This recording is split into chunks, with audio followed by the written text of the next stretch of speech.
Sowards-Wilson. I'm a candidate for the United States Senate. I'm third generation Air Force. My father and my grandfather were both flyers, and I grew up around aviation.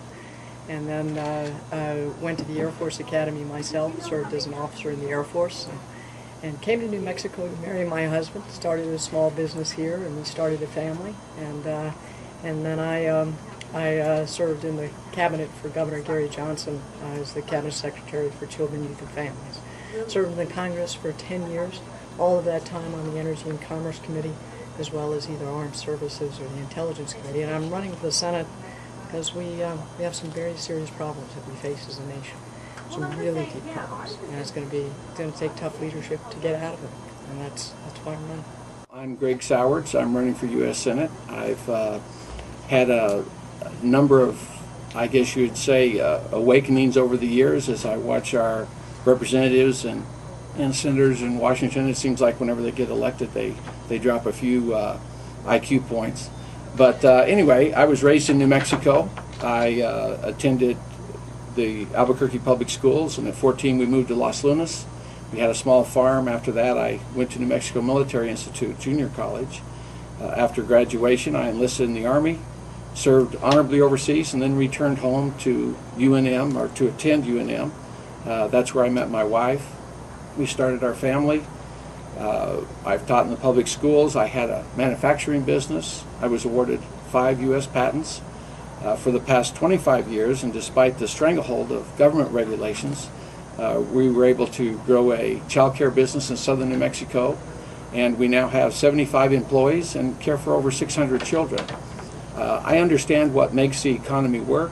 I've owned businesses and been involved in it my whole life. I know what it's like to sign a paycheck on both sides, and I think those are experiences that you take to Washington.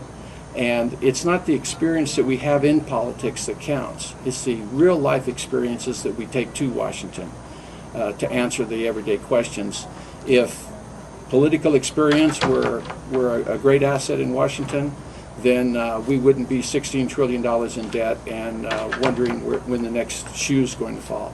So that's kind of me in a nutshell. I have 6 children, 6 married children, and 20 grandchildren. We just had our 20th last Friday. Greg, I'll start with you with the first question. What proposals would you support or propose to cut the deficit while at the same time promoting economic growth and job creation? Well, I think we need to look at what actually creates jobs. I have a rule, I guess, that I go by, and that is what we tax and regulate we get less of, and what we subsidize we get more of. And so if we want to create jobs, we need to relax regulation and taxes, and we need to encourage businesses to come home. How do we do that? Well, one thing we could do is we could repatriate the funds that are held overseas in different corporations, and they don't want to bring these funds home because then they're taxed on it. They have over $1 trillion worth of assets trapped overseas that they can't bring home, or else they lose a good portion of that. I believe we could relax those restrictions. Those would create over 1 million jobs almost immediately. At present, we have the death tax has been reinstated. In 2013, it's going to go up to 55% of anything over $1 million. So you have basically a small business in America today, and you have first, second generation that's working this business, and if it's worth $3 million and the owner dies, then that $2 million is then taxed.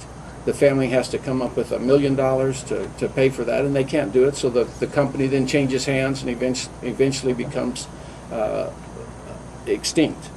So I think we could do it well. I don't think that the death of a citizen should be a taxable event. With respect to the deficit, I think I strongly support a balanced budget amendment to the Constitution. And I think that would put us in a situation where Washington can't spend money that we don't have. And I supported a balanced budget amendment before. I think we need one to the Constitution now. I also think we need to control government spending and engage in some of the reforms of government programs that will take them off autopilot and really scrub what we need to do. So it's a combination of things to get the deficit under control so that we can get back to strong job creation. With respect to job creation and economic development particularly, government cannot create wealth. It can create the conditions for small businesses and entrepreneurs to invest and create jobs. And that means low taxes and fair, predictable government regulations. I don't think we have a predictable environment for regulations right now, and I actually support a moratorium on job-killing regulations.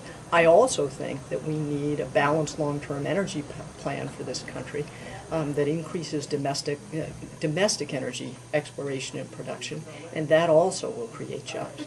The guy who is likely to win the Democratic primary for the Senate race voted against a balanced budget amendment for the Constitution and for the so-called stimulus bill. He voted against the Keystone Pipeline and for cap and trade.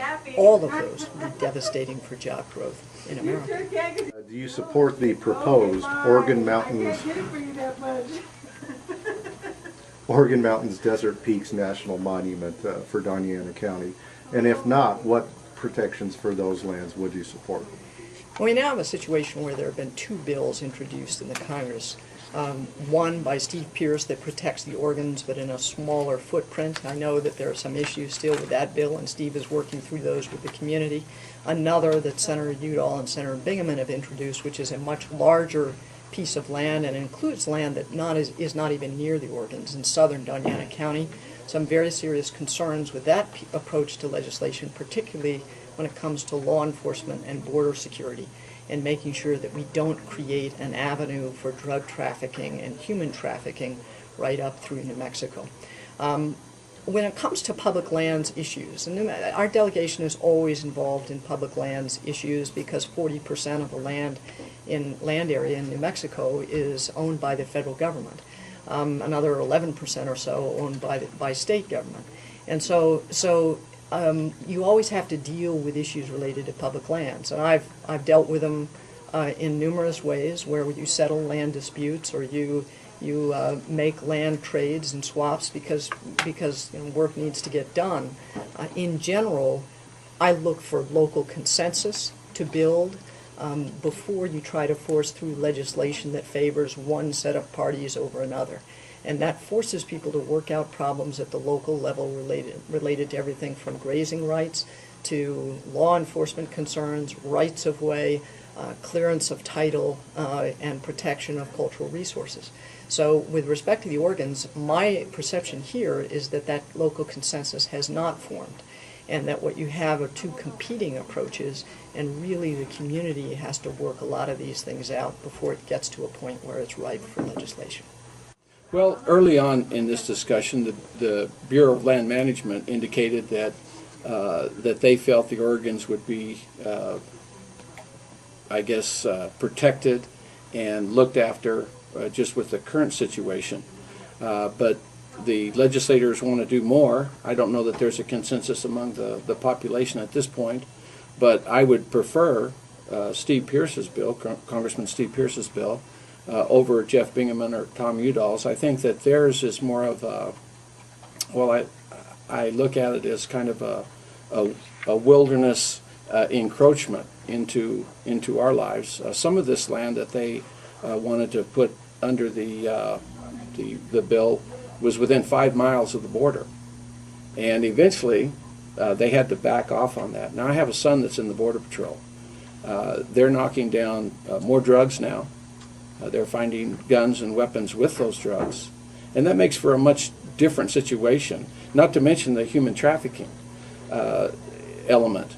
It's not just about people wanting to come to America to take advantage of what we have here.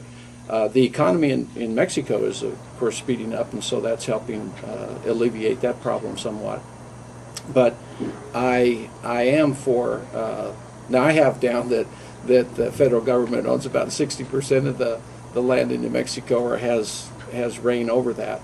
And I've long been a proponent of states' rights and the ability of states to determine their own future and their outlook as far as what they want and what their citizens need. And I look to the state to provide that more than the federal government. Greg, We'll start with you, and this is a little bit of a hypothetical, but Great. perhaps Politicians not all love that to deal much. in hypotheticals. I that's know, for I know. sure. That's why I preface it that way. If the Supreme Court strikes down the health care law, what steps, if any, do you think Congress should take to replace that? Okay, well, you know, they definitely need to look at stabilizing Medicare and Medicaid. I know that our present governor, Susana Martinez, would like the federal government just to get uninvolved with the Medicaid aspect and not determine what hoops the state has to jump through. She feels that we could be much more efficient if they just kind of butted out of it. And so I don't look to the federal government as the solution to our health care problems. You know, we have a document here, the U.S. Constitution, and that just isn't, I don't believe, part of constitutional law. It's an encroachment of our rights as citizens of New Mexico and sovereign and citizens, that the federal government wants to step in and take over that aspect of our life. One sixth of the economy. And I see that that's a real detrimental thing. And the less federal government we can have in our health care, the better we'll be. I don't want a bureaucrat standing between me and my health care provider. I do think that the health care bill is unconstitutional because it, for the first time, would force people to purchase a government-approved product. But I also, you know, so I think that the Supreme Court should throw it out. But if they don't, it does need to be repealed and replaced. The question is, what are the problems in healthcare and in federal programs for healthcare, and what needs to be done to do those? What should it be replaced with? To me, first and foremost, for example, you should allow small businesses to band together and to get the same good insurance rates that big businesses get. You should be able to buy your health insurance across state lines. Right now, you can't do that. You have to buy health insurance from a company here in New Mexico. And if we can buy our car insurance from a company in Texas, we should be able to buy our health insurance from a company in Texas. I also think that we need tort reform in this country to keep down the frivolous lawsuits. And we need to reform some of these major government programs that aren't serving people well. I believe we should have a safety net, and that we should have health care programs for the elderly and the poor and for low-income children. But they should also work exceptionally well at improving people's health status, and they don't right now. Medicaid is largely a program that pays for episodes of very serious critical illness. It doesn't control costs by improving people's health status and avoiding having to have a major serious illness. I've seen that. I saw that as the Cabinet Secretary for Child Welfare, where we had some of the Medicaid programs under us. And I've seen it in rehab hospitals, where they're teaching people who were diabetics who had their legs amputated to be independent again. But the system doesn't help them to avoid having to have the amputation. That's a system in desperate need of reform. And I think we have to do that in the federal government.